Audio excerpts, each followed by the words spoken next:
तो ये कहानी शुरू होती है और हम जेजू नाम के एक आइलैंड को देखते हैं जहाँ पर कुछ एंट मॉन्स्टर्स ने हमला कर दिया था। यहाँ पर हम कुछ फाइटर लोगों को भी देखते हैं जो इन मॉन्स्टर्स से फाइट कर रहे थे और इन लोगों को हंटर्स कहा जाता है। ये सभी हंटर्स मॉन्स्टर्स को मार ही रहे थे, लेकिन तभी मॉन्स्टर्स की संख्या और बढ़ जाती है और ये एंट मॉन्स्टर्स इन लोगों पर भारी पड़ने लगते हैं। मगर तभी यहाँ पर कुछ ऊंची रैंक वाले हंटर्स आ जाते हैं और इन मॉन्स्टर्स से फाइट करने लगते हैं। इन हंटर्स के साथ हीलर्स भी होते हैं जो कि अपने साथियों को हील करने लगते हैं। अब तभी यहाँ पर इन मॉन्स्टर्स की लीडर आ जाती है और इन सभी लोगों पर हमला करने लगती है। मगर ये ऊंची रैंक के हंटर्स काफी ज्यादा पावरफुल थे और ये लोग बड़ी ही आसानी से इन मॉन्स्टर्स की लीडर को हरा देते हैं। लेकिन अब तभी उसी लीडर जैसे और एंट मॉन्स्टर्स यहाँ पर आने लगते हैं। ये देखकर अब ये हंटर्स अपनी पूरी ताकत से इन मॉन्स्टर्स से फाइट करते हैं।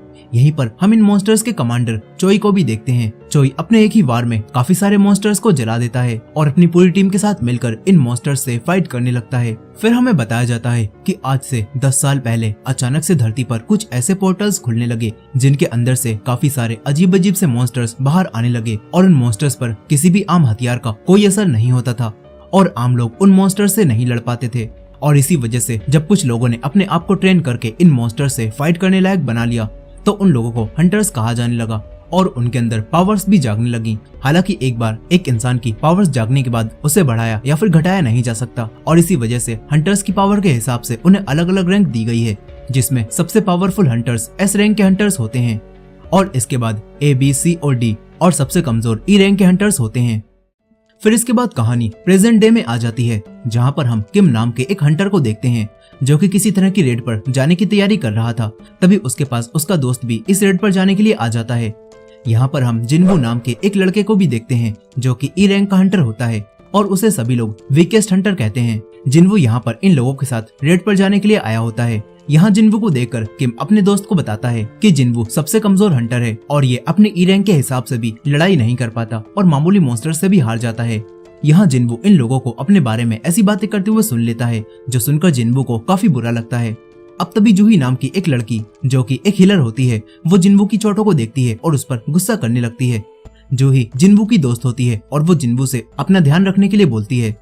फिर इसके बाद जिनवू और जूही दोनों अपने रेड के लीडर सॉन्ग के साथ एक पोर्टल के अंदर जाने लगते हैं और ये पोर्टल वही होता है जिसके पीछे मॉन्स्टर्स रहते हैं और ये सभी लोग मॉन्स्टर्स से लड़ने के लिए ही इस पोर्टल के अंदर जा रहे होते हैं। यहाँ जिनवू अपने पास मौजूद एक चाकू को निकालता है और फिर इस पोर्टल के अंदर चला जाता है।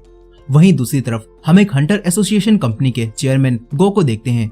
वो बताते हैं कि हम हंटर्स जिन भी मॉन्स्टर्स को मारते हैं तो उनसे हमें एसेंस स्टोन्स और माना क्रिस्टल्स मिलते हैं जो कि काफी ज्यादा कीमती होते हैं। वहीं दूसरी तरफ डंजन में जिनवू एक मॉन्स्टर को मार देता है और उसे एक स्टोन मिल जाता है। लेकिन अब तभी दूसरा मॉन्स्टर जिनवू पर हमला करता है और उसे घायल कर देता है। मगर तभी जिनवू का साथी उस मॉन्स्टर को खत्म कर देता है। यहाँ जूही अपनी पावर से जिनवू को हील करने लगती है। वहीं दूसरे हंटर्स काफी बहादुरी से डंजन में मौजूद दूसरे मॉन्स्टर से फाइट कर रहे होते हैं। वहीं दूसरी तरफ चेयरमैन को बताते हैं कि कुछ स्टोन्स ऐसा भी होते हैं जो कि सिर्फ ऊंची रैंक के मॉन्स्टर्स को मारने से ही मिलते हैं और उन स्टोन्स को माना क्रिस्टल कहा जाता है। उन स्टोन्स की मदद से मॉन्स्टर से लड़ने वाले वेपन्स और काफी सारी अलग अलग चीजें बनाई जा सकती हैं।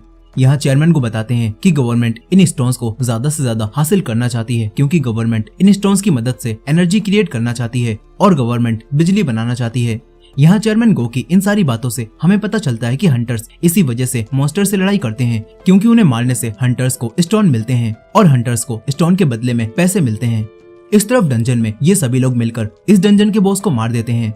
यहाँ जूही भी अब जिनवू को ठीक कर देती है और फिर उस पर गुस्सा करने लगती है। जूही जिनवू से कहती है कि तुम्हें ये हंटर वाला काम नहीं करना चाहिए क्योंकि ये काम करते हुए तुम्हें हमेशा ही चोट लग जाती है और अगर ऐसा ही चलता रहा तो एक दिन तुम्हारी जान भी जा सकती है। ये सारी बातें सुनकर जिनवू को काफी दुख होता है।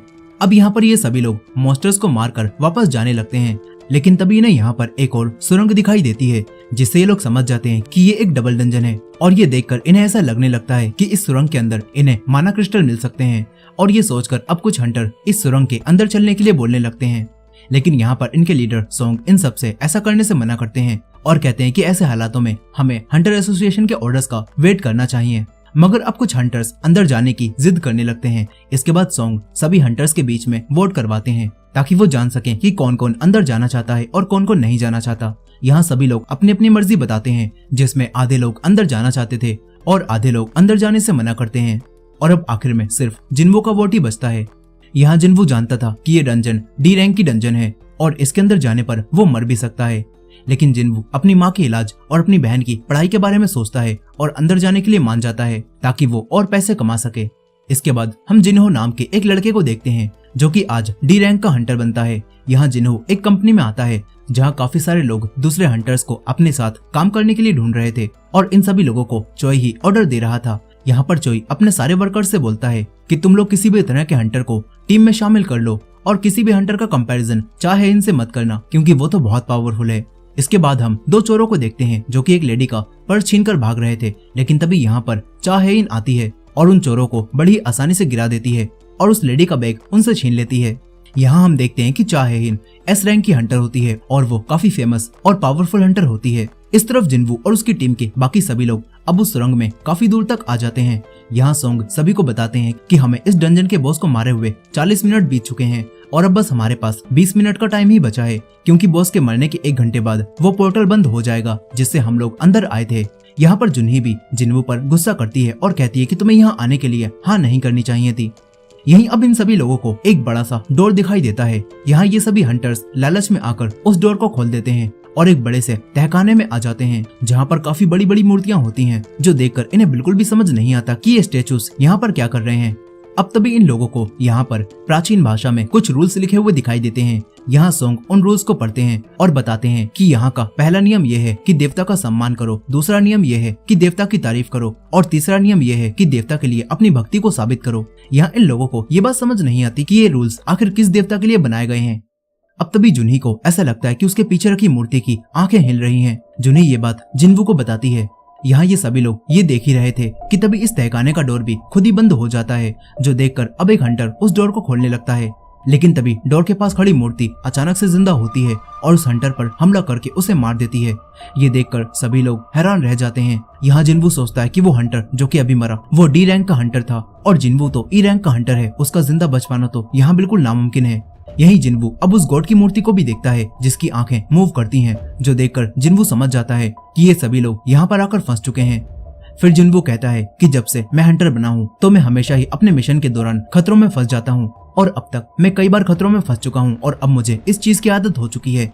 जिनवू बताता है कि उसके पास पैसों की भी बहुत कमी है और इसी वजह से उसके पास अच्छे हथियार भी नहीं है, लेकिन फिर भी वो अपनी जान को जोखिम में डालकर बड़ी रैंक की डंजन में जाता है ताकि वो पैसे कमा सके। यहीं प्रेजेंट टाइम में वो गॉड की मूर्ति इन सभी लोगों पर हमला कर देती है, लेकिन उससे पहले ही जिनवू सभी लोगों को नीचे बैठने के लिए कहता है और जिनवू की वजह से सभी लोगों की जान बच जाती है। मगर अब ये देखकर सभी लोग काफी डर जाते हैं और किसी को कुछ भी समझ नहीं आता कि आखिर यहाँ पर ये क्या चल रहा है। और इसी एंडिंग के साथ सोलो लेवलिंग का एपिसोड 1 यहीं पर खत्म हो जाता है। सो दोस्तों, ये थी सोलो लेवलिंग के एपिसोड 1 की फुल स्टोरी। आई होप कि आपको ये स्टोरी पसंद आई होगी।